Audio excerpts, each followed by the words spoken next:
What is your name, please? My name is John Baggett Glubb. My name is John Baggett Glubb. My name is John Baggett Glubb. Only one of these people is the real John Baggett Glubb. The other two are imposters and will try to fool this panel. Tom Poston, Kitty Carlisle, Donna Ameche, and Polly Bergen on To Tell the Truth with your host, Bud Collier. Thank you. Thank you very much.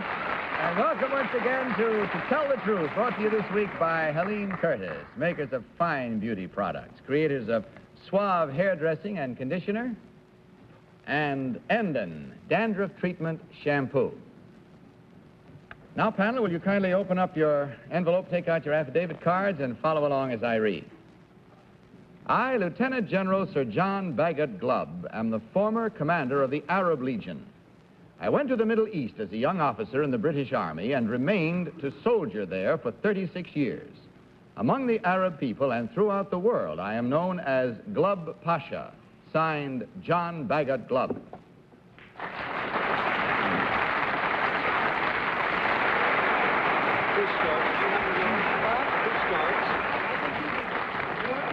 Three stalwart gentlemen who open this evening's quizzing panel, all claiming to be General Glubb, former commander of the Arab Legion. And let's begin our first round of quizzing tonight with Tom Poston. Tom? Thank you. Mr. Glubb, or General, or Sir John, number 3. Sir John, what does Yiprak mean? I understand the proceedings were to be in English. What does it mean? You could answer if you know what the meaning of a word is, but... Do you understand? It's Arabic. Number 2, do you happen to know what Yiprak Harisi, Lachumishiwe means? If I did understand... You're not supposed to... Okay. We agreed that we would not speak Arabic because it would make it quite impossible for the two imposters. Right, okay. All right, Sir John, sport. We didn't agree. I didn't know you spoke Arabic. No. I don't. I'm just fooling those two. Number 2, what is the history of the government of Palestine after the Turks were the rulers? Number 2. Well, the Turks were expelled in November 1917 by British General Allenby, and the League of Nations gave Britain a mandate over Palestine for a number of years, which mandate was relinquished when the Israeli state was formed. Number 1, Sir John? No bell, I agree, but the light did shine in my face, so that's my signal to go to Kitty Carlisle. Sir John, number 1, did you train the Arab Legion in Jordan? Yes. Number 2, when did you leave this post? I left the post in early 1956. Number 3, who was El Glawi? El Glawi was one of the prime ministers at one time, probably 46. Number 1, who was El Glawi? Somebody in Morocco, I think. Number 2, what was Lawrence of Arabia's pseudonym? Number 2? Well, I don't know what to be by pseudonym. He was known as Lawrence of Arabia. Number 3, how was he killed? He was killed in a motorcycle accident in Devonshire in England. Donna Ameche. Number 1, how many countries are mainly Arab? I'd have to add them all up. I should think about 9 or 10. 9 or 10. Number 2, could you name just a few? Well, the leader now is Egypt. Not really an Arab country, but they claim to be the leader. And then, of course, there's Jordan, whose army I commanded, and there's Syria, and there's Iraq to the east, Saudi Arabia to the south. That's enough. Thank you very much. Number 3, what is the highest rank in the British Army? Field Marshal. Number 1, would you agree with that? Yes. Number 3, what was Mountbatten the head of in the Second World War? Combined operations. Polly? Number 1, it said that you were the former commander of the Arab Legion. What are you doing now? Retired. You're retired? Number 2, In being the commander of the Arab Legion, and I know I'm going to show my ignorance, but perhaps there are a couple of other people as ignorant as I am, did you remain in the British Army, or did you join the, did you run it as a British officer? I'm afraid I don't quite understand. For the first 5 years, I was seconded from the British Army to the Iraq Army. I see. And I still maintain my British rank. I guess that's it. We'll have to stop right there and talk about retirement later because we have to cast a few ballots now, if you don't mind, panel. So without consultation, will you please mark your ballots for number 1, number 2, or number 3. The team of challengers will, as is our custom, receive $250 for every incorrect vote. Everyone set? All right, Tom, for whom did you vote in this first round? I voted for number 1. I don't remember hearing him say anything that I thought was wrong. I'm glad we didn't ask you to translate that bit of Arabic that you handed out there. Kitty. I voted for number 1. He said that El Ghawi was someone in Morocco, and I think he was more than someone. But I also have a feeling that I remember this face through the years as the head of the Arab Legion in Jordan. Don, what about your selection? I voted for number 2, Tom. Tom. That's all right. People are always getting us confused, aren't they, Bud? On my mind. And I wish I had a good reason why I did this, Bud. Okay, Polly. I voted for number 2, and I really don't know why. I did definitely erase number 3 because of an answer he gave, and then it was a choice of 1 or 2, and I went eeny, meeny, miny, mo, and it landed on 2. All right, it's as good a way as any other, I suppose, to arrive at a conclusion. Let's discover now how right or wrong we may be. This is our own little special moment of truth on this show as we learn which one of these gentlemen is the former commander of the Arab Legion. So, will the real General Glubb please stand up? Number 1. Sure.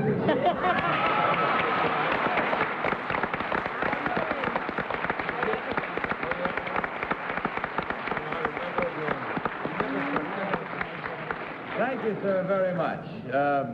Number 2, would you tell us who you really are and what you actually do, please?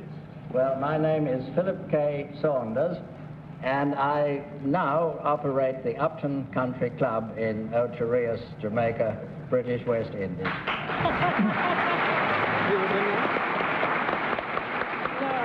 I'm told that Mr. Saunders has recently published his autobiography called Dr. Panto Fogo. Is that right? Correct. Dr. Panto Fogo. Number 3, would you tell us your real name and what you do, please? My name is James Kennedy, and I'm a songwriter.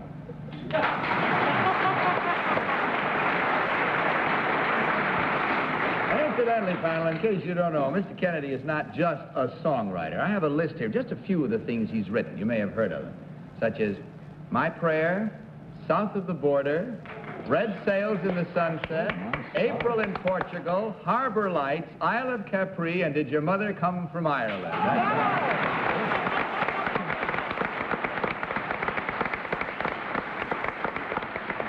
Well, it's been a great honor to have all of you talented gentlemen on our show tonight, and in checking up on the score, we find there were 2 incorrect votes at $250 each for a total of $500 from Helene Curtis, and of course a gift package of fine beauty products from Helene Curtis for your ladies. Thank you so much for joining us. Hope you had a good time. Good night and good luck to you. Now, panel, let's meet our next team of challengers. What is your name, please? My name is Liza Redfield. My name is Liza Redfield. My name is Liza Redfield. Follow along once again, panel, if you will, please, with your affidavit cards. I, Liza Redfield, am the musical conductor of the smash Broadway hit, The Music Man. I lead the 24-piece pit orchestra through 8 performances each week. I'm the first woman ever to be full-time musical conductor of a Broadway show. Signed, Liza Redfield. All right, panel, you heard these 3 young ladies, all claiming to be Liza Redfield, full-time musical conductor for The Music Man. And we start this cross-examination with Don Ameche. Don?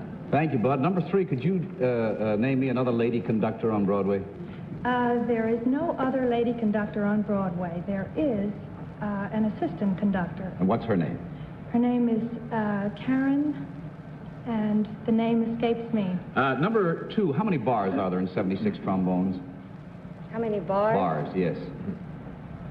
I really don't know. Number 1, would you know? Probably 64. It's in march tempo. Number 3, what made Meredith Willson's score so different? Well, I think it was its simple appeal from its hometown quality from Iowa, plus the fact that the band was on stage, and it's just a very unusual show. That's a homespun quality. Polly. Number 2, who originally played the female lead in The Music Man? Barbara Cook. Number 3, could you give me the first 2 lines of the chorus of Till There Was You?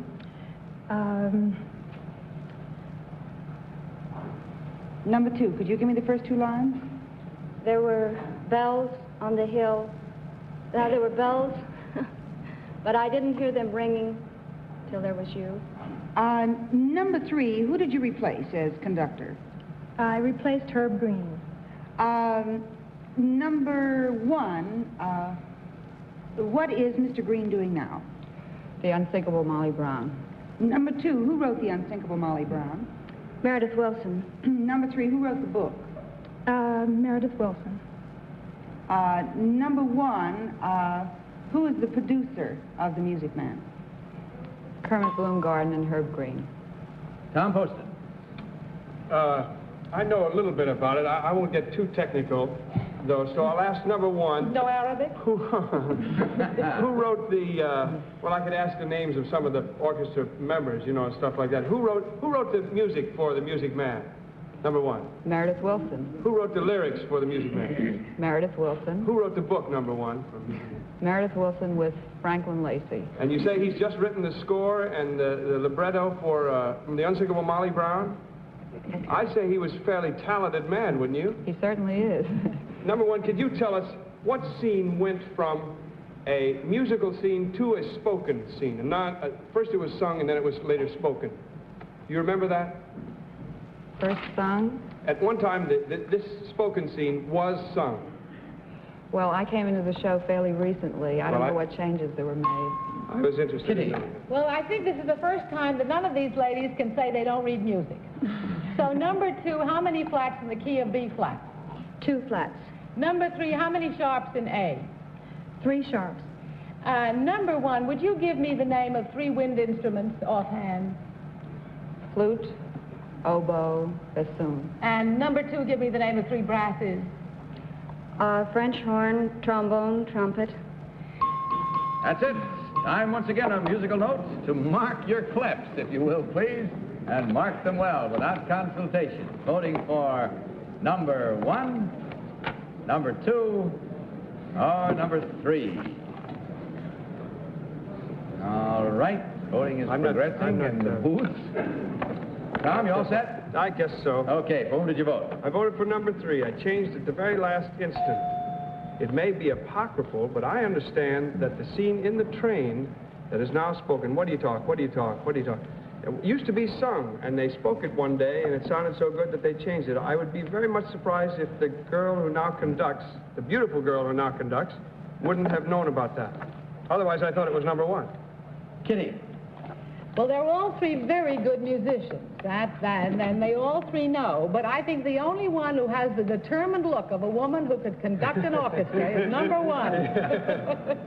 Don Ameche, what about your ballot? I voted for number 1. I must also say that they were all extremely well trained. Again, we give a tribute to Willie Klein for the fine job making liars out of all these people.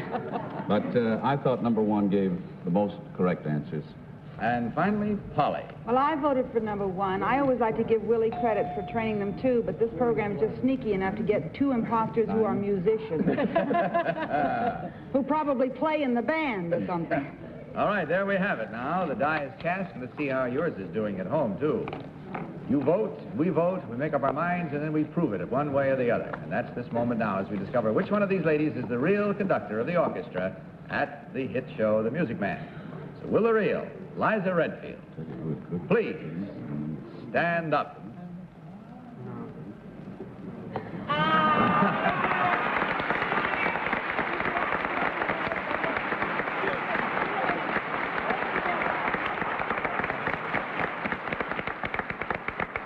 Thank you very much. You may sit down because you'll be standing up later in the evening. All right. Now, number 2, would you tell us your real name and what you really do, please? My name is Donna Frank. I'm a public stenographer for Friendland Services here in New York. And finally, number 3, your real name and what you do. My name is Jane Hennessy, and I own and operate the Jane Hennessy Charm School in Red Bank, New Jersey. Well, we thank you, ladies, and the score was pretty good on the part of our panel, not so good for the participation and the rewards thereof for our challengers. There was one incorrect vote at $250 for you ladies to share, and of course, from Helene Curtis, a gift package of all of the fine beauty products. Thanks so much for being with us, and I hope it was a fun visit for you. Good night and good luck. And let's meet our third team of challengers.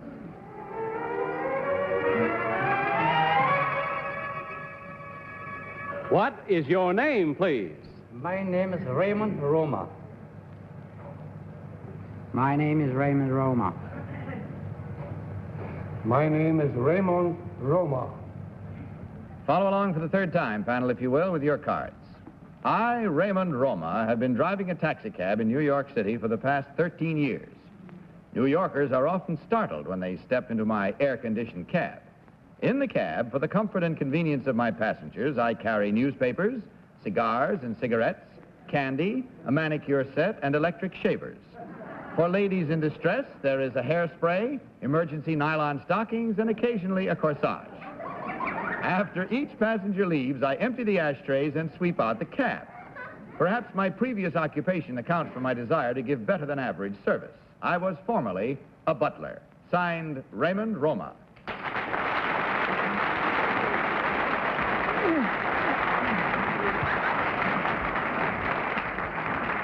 Again, 3 gentlemen, this time all claiming to be Raymond Roma, former gentleman's gentleman, and now New York taxi driver, I think you'll agree, extraordinary. And we'll begin this round with Polly Bergen. Polly? Thank you, Bud. Well, first of all, I wish I would get your cab once in a while because I have never been that fortunate, and I always am getting runs in my stockings and always need a corsage.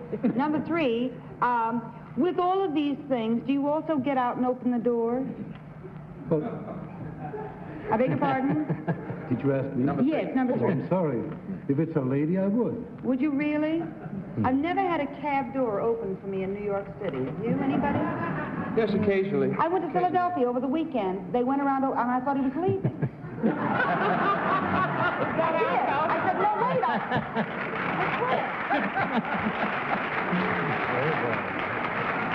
Very good. I mean, I hadn't even paid him yet, you know. I was saying, hold it, don't go. He was opening the door. It scared me to death. Number 1. I think this is all very lovely, but as a butler, could you tell me, the salad fork sometimes can be used in another way. Could you tell me what that would be? Salad in other way, as a dessert, you mean? Or Salad fork. Oh, salad fork? Sorry. Tom? Oh. I'll ask a question that to a taxi driver, number 2, what is a pound? That's 16 ounces. Does it mean anything? 16 ounces. Does it mean anything to a taxi driver, number 3? A pound is $5. Number 1, could you tell me how many seals are there on a taxi meter in New York? All depends what kind of meter you got. Sometimes 3, sometimes 4. Is that so? Can Right. you tell me how many positions there are in the flag on a taxi meter in New York? Wait a minute. 1 on the left and 2 on the right. All depends what kind of meter you got. That's what I've answered before. Kitty. Number 2, where did you work as a butler before you became a taxi driver? I worked for Baron Joseph Garizzi on Park Avenue in New York. Ah. Number 3, when you were a butler, which side did you serve the plates on? I always served on the right and picked up on the left. And do you agree with that, number 1? I do not. What do you do? I serve from the left. And pick up on the right? All right. Number 2, how many taxis are there in New York City? Oh, there are approximately 12,000 taxi cabs in New York. And number 3, how many drivers? Well, let's say about 35,000. $35,000. What do you do work, the night or the day shift, number one? What time do you go off at 3 o'clock? No, I have my own taxi. Oh. I work from the morning till in the evening, about 8, 9 Well, I o'clock. must say New York taxi drivers are great. I disagree with Polly, but I never met one like you three fellas. Never. Thank you. Number one, what's the dividing line north and south for Sutton Place? Number one. Dividing line Sutton Place? Yeah, north and south. 57th Street. Number two, where does East End run? On the east side, between 1st and 2nd Avenue. Number three, would you agree with that? East End Avenue. Number two, what is the key number for Park Avenue? Number two? To tell the location, yes.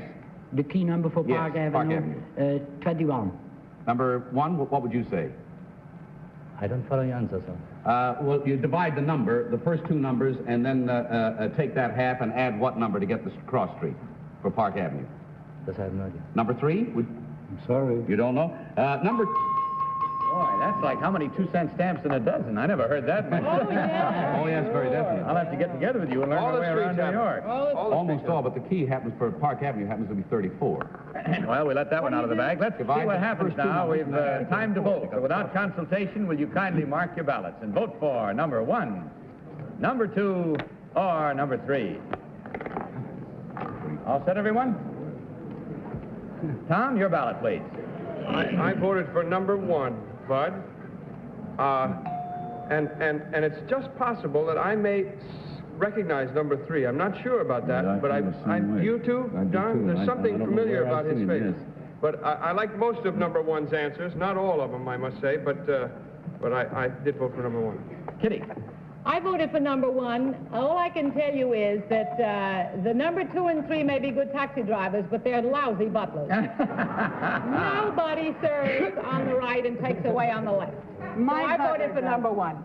Huh? Donna Ameche, please. I voted for number one. 57th is the dividing line, north and south, on Sutton Place, and the other two didn't know where East End Avenue ran from. But I'm like Tom. I know three from somewhere, where I don't know. Polly. Well, they all look familiar to me, but that was because I was wearing my glasses. I voted for number one, too. It must be him. It just must be. And actually, Kitty, I didn't mean they're rude. It's just that they don't open doors. I think it must be because there's so much traffic. And it just so happened I just came from Philly last night, and it scared me to death when he opened the tab for me. I didn't understand. Well, I'm glad you got back in one piece. But Polly... They're all very chill. What, are you trying to fix it so nobody will pick me up in a cab? No, Polly, you didn't understand. That guy was leaving. Oh, he was Sure he was leaving. They don't know. He just didn't get away. All right, we made our votes. The die is cast once again. Let's find out which one of these gentlemen is the real New York taxi driver extraordinary. So will the real Raymond Roma please stand up?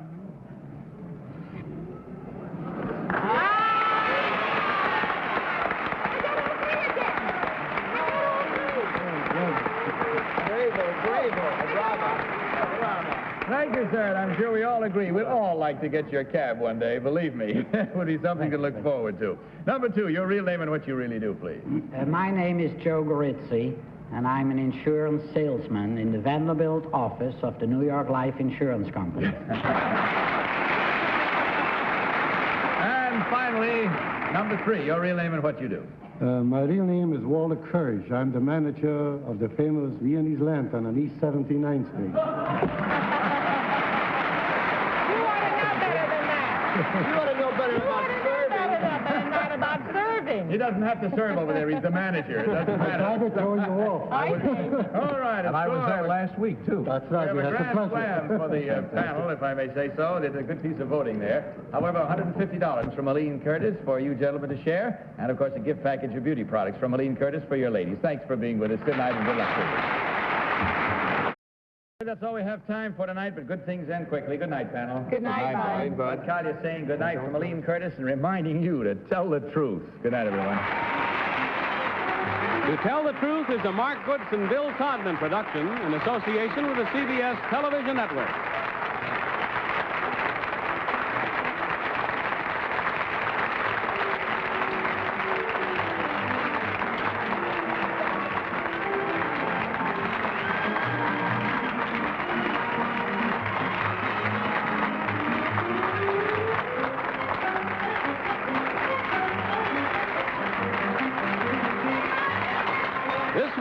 Romo has been brought to you by Helene Curtis, creators of such fine beauty products as Suave Hairdressing and Conditioner, End and Dandruff Treatment Shampoo, and new Tender Touch Dry Skin Bath Oil. Johnny Olson saying goodnight from To Tell the Truth. This program was pre-recorded.